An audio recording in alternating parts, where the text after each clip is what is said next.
At 6:14 local time above the steel-gray ice east of Greenland, the cockpit is silent. Not peaceful, just silent. The U.S. Navy aircraft cruises steadily at altitude, engines balanced, nose fixed on course. Beyond the canopy, the sky is a deep, rigid blue, broken only by scattered cloud bands and the bright white glare of ice far below.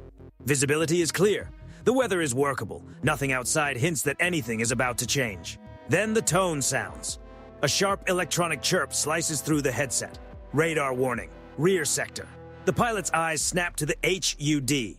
2 contacts. Fast. Extremely fast. Closing from behind and slightly below. No friendly transponder. No cooperative identification. Only raw speed vectors blooming across the display. Now the numbers are everything. The closing rate surges past 600 knots. Distance disappears second by second. This is not random. It is not the weather. It is not routine traffic. This is an intercept. The pilot says nothing at first. His hands stay light on the controls. Throttle unchanged. The aircraft remains exactly on its line through the thin Arctic air, just as training demands.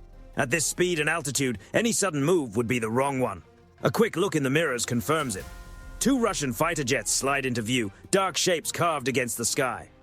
They are close enough now to make out the wing angles, the shadowed engine intakes, the faint shimmer of exhaust. They are not holding off to the side. They are not keeping a respectful distance. They are pressing in.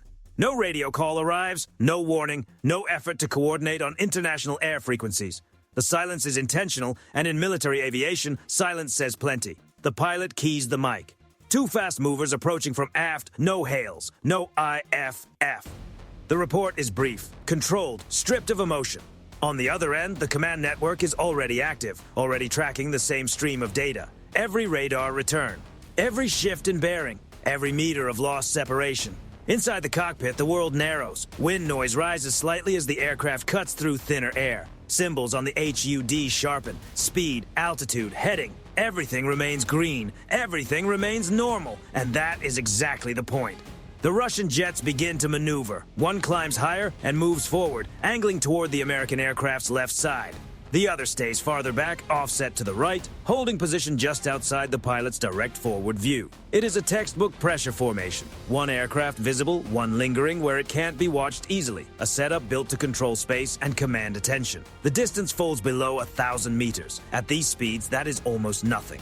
The pilot feels it now. Not fear, not panic. Pure awareness. Every training sortie, every simulator session, every briefing on high-speed encounters over cold water snaps back into focus.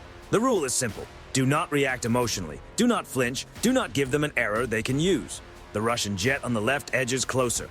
Too close. Its nose creeps forward, inching toward the American aircraft's flight path. Wake turbulence ripples across the canopy, a faint vibration that should not be there. The margin for error shrinks to only meters. At this speed, a sudden roll, a poor throttle adjustment, 1 instant of overcorrection could leave wreckage scattered across the Arctic.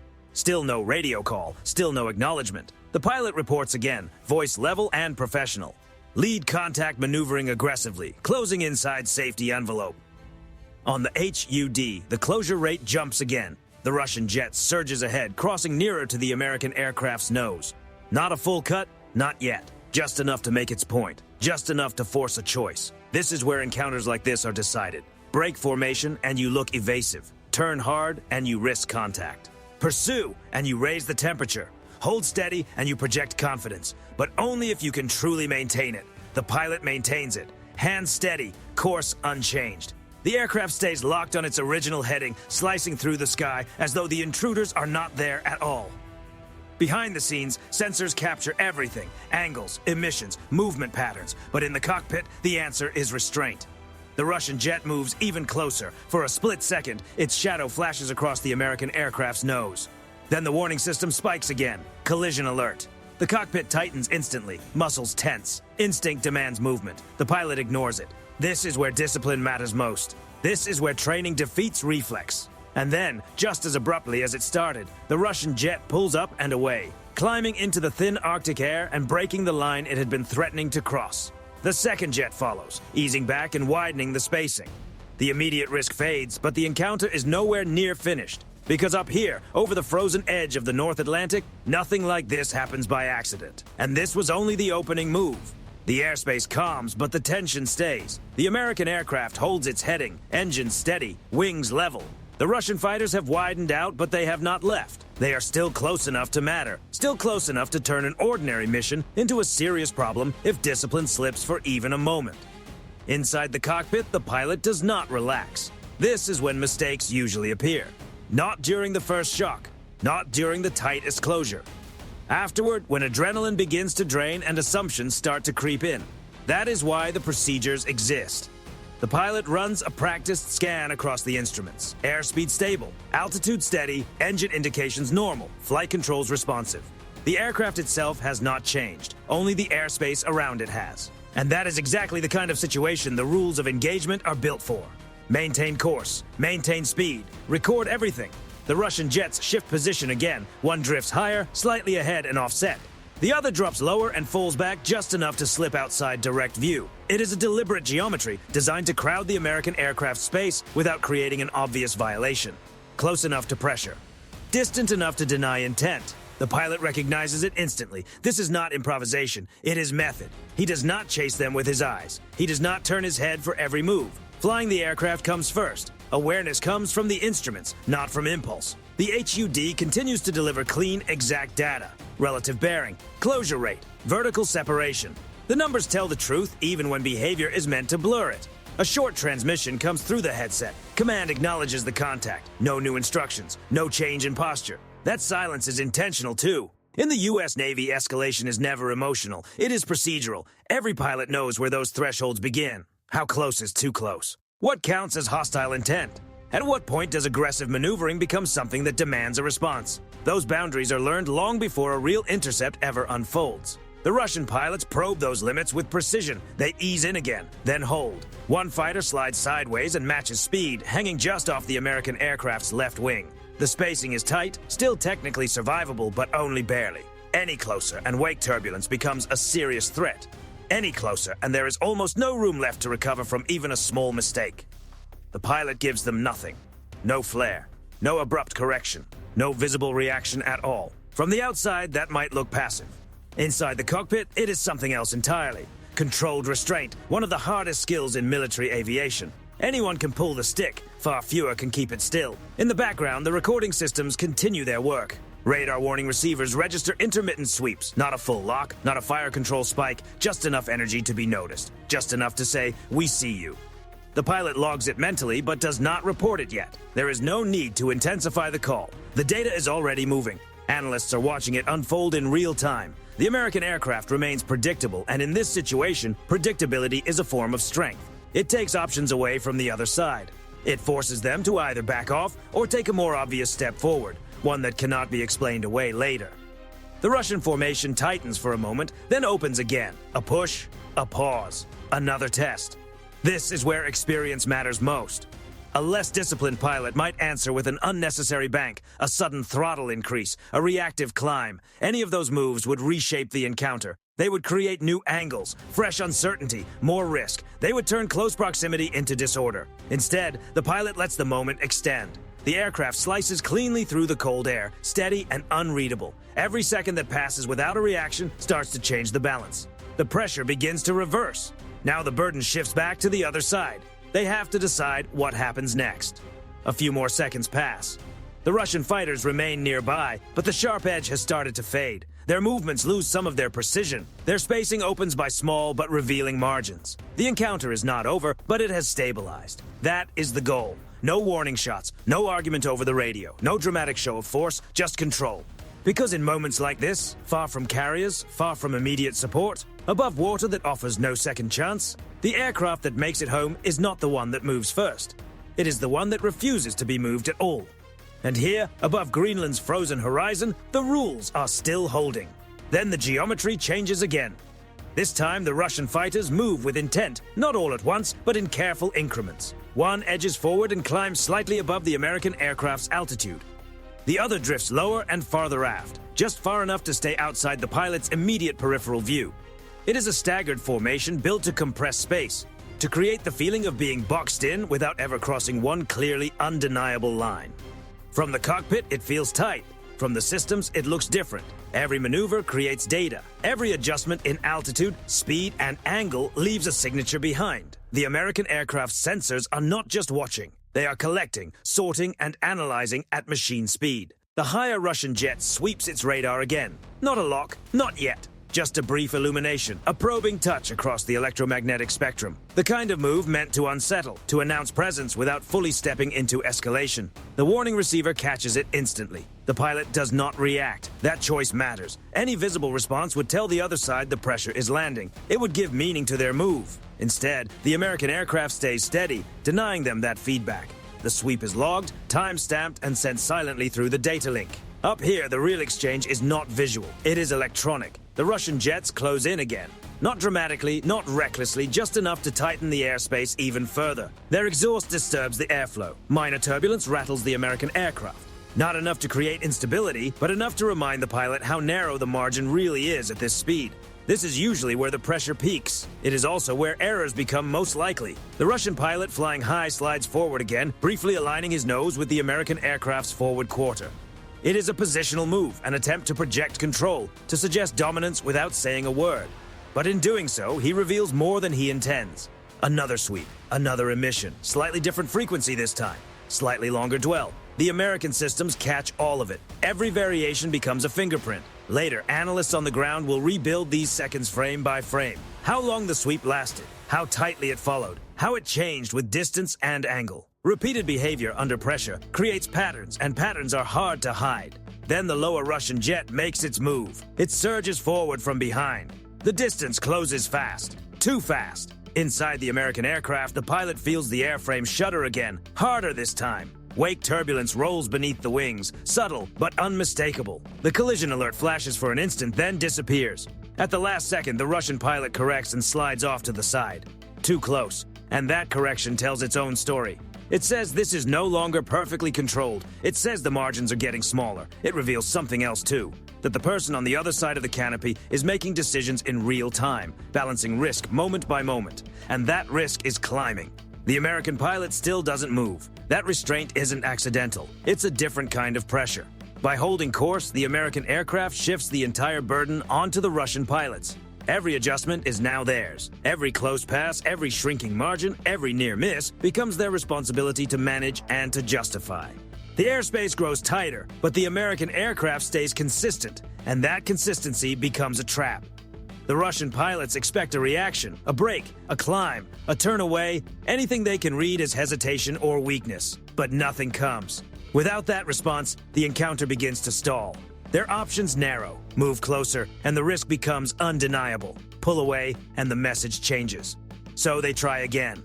The lead Russian jet slides across the American aircraft's nose, closer than before. Not a full cut, not a direct path, just close enough to trigger every onboard warning system. The alert sounds again. This time, it lingers. The pilot feels his grip tighten for a split second, but his hands remain steady. The aircraft continues straight ahead, slicing cleanly through the thin Arctic air. No sudden movement. No evasive turn. For a brief moment, the distance between them feels almost unreal, measured in heartbeats rather than meters. Then the Russian jet breaks upward, pulling away sharply and abandoning the line it had been pushing. The second aircraft follows, widening its arc and increasing separation. The formation loosens. And that tells the real story. They've reached the limit of what they can safely control. They've applied as much pressure as possible without crossing into something far more dangerous. And now, the risk is starting to outweigh the message. The American aircraft remains steady as the airspace begins to open again. Behind the scenes, the data stream is complete. Every maneuver, every emission, every hesitation has been recorded without drama. Up here, nothing escalated into something irreversible. No flares, no weapons, no heated radio exchanges. But the encounter is finished. And the side that thought it was applying pressure may have revealed far more than intended. For a few seconds, the sky feels almost empty again. The American aircraft continues on course, engines steady, attitude unchanged.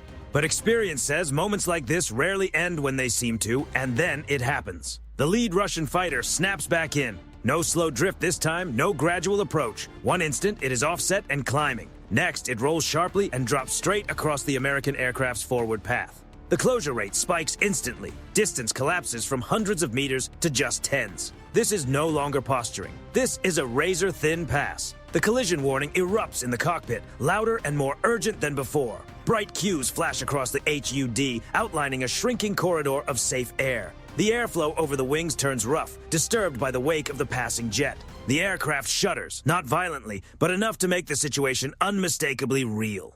At this speed, there is no room for improvisation. Every instinct demands action. A sharp bank, a pitch change, anything to create distance. But instinct is exactly what leads to disaster in moments like this. Training takes over. Hands stay steady. Throttle remains set. The aircraft holds its course, relying on physics, discipline, and margins calculated long before this moment ever existed. The Russian jet cuts across the nose. For a fraction of a second, it fills the entire forward view. Intake, fuselage, wings, every detail burned into memory, not because of drama, but because of how close it is. The clearance is razor thin, a meter less, and neither aircraft leaves intact. Then the Russian pilot pulls up hard. The jet shoots upward, climbing through the American aircraft's path. Its exhaust washes over the canopy in a shimmering wave. The turbulence hits sharply. The aircraft rocks, then stabilizes as the control systems absorb the disturbance. And then, silence. Not just over the radio. Total silence. No alerts, no tones. Just the steady hum of the engines and the thin rush of air past the canopy. The American pilot exhales slowly, not out of relief, but to stay focused, because it isn't over yet. The second Russian fighter lingers behind and below, holding position, waiting, watching. This is the moment where situations usually spiral. One side reacts. A turn leads to pursuit. Pursuit creates intent. But nothing happens. The American aircraft does not chase. It does not climb. It does not try to reclaim space. It simply continues forward, unchanged. And that decision defines everything. The Russian jet below begins to drift outward, slowly at first, then more clearly, increasing the distance with each passing second. The distance keeps opening. Its relative motion settles. The posture changes from aggressive to careful, the quiet body language of a pilot recalculating risk. Above, the lead Russian jet levels out, now well clear of the American aircraft's nose. It does not return to the earlier intercept pattern. The pressure setup is broken. Inside the cockpit, the pilot reports in the same calm tone as before. Unsafe pass observed. Separation increasing. No emotion, no extra weight, just the facts. The command network receives it immediately. Analysts watching the live feed see the same picture. The encounter has already reached its sharpest point, and now it is bending the other way. The most dangerous move has been made, and it failed to trigger the reaction it was meant to draw out. That matters. Up here, intent is not judged by what anyone says, it is judged by geometry. How close, how fast, how often. The pass across the nose was not random, it was a choice. And once that choice is made, it cannot be taken back. Now the airspace begins to open for real. The Russian fighters continue peeling away, their movements smoother now, less confrontational. They are still there, still visible. But the edge is gone. The decisive moment has passed. The American aircraft continues on. No triumphant maneuver, no celebratory transmission, just a controlled continuation of the mission. That restraint is not weakness, it is the final message. This encounter did not end in fire or twisted metal. It ended because one side held steady under pressure and the other side blinked first. Above the frozen horizon, the most dangerous seconds are already behind them. But the consequences of those seconds are only starting to take shape. The Russian fighters keep drifting away, their outlines shrinking into the pale Arctic sky. They do not leave immediately. They do not need to. Their presence has already been established. Their message has already been delivered. What matters now is how the encounter will be understood later, and who controls that understanding.